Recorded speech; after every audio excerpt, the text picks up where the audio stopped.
bait casters. Now, the 6-foot 11-inch rod is probably the best length for a spinning rod, because when you're talking about a 6-foot 11 length, it allows you, the length of the rod being shorter than 7 feet, it allows you to put wrist action on a lure, on a spinning outfit that you can't really do with a 7-footer.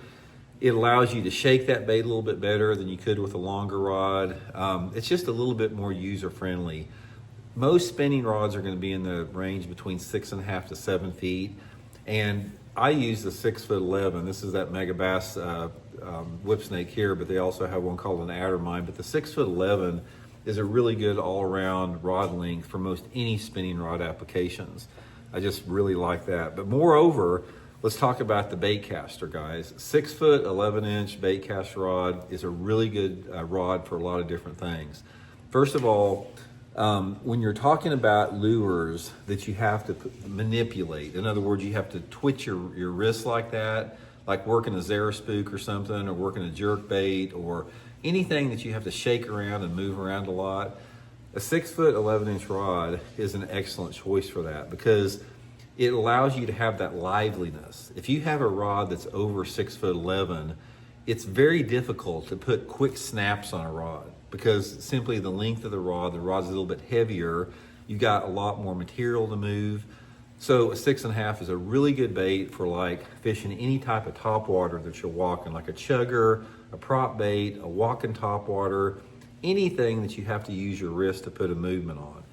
The same is like with the jerk bait. I don't use a jerk bait on a bait caster. I do on the spinning rod, but if you do use a bait caster for a jerk bait, it's the same thing. A 6'11" is a good, length for that. This is the Megabass 110 Special right here, which is a 6'11" rod. So that's the primary thing that I use the 6'11". Now the other time that I'll use a 6'11" is like with a smaller crankbait, if I'm trying to make shorter casts.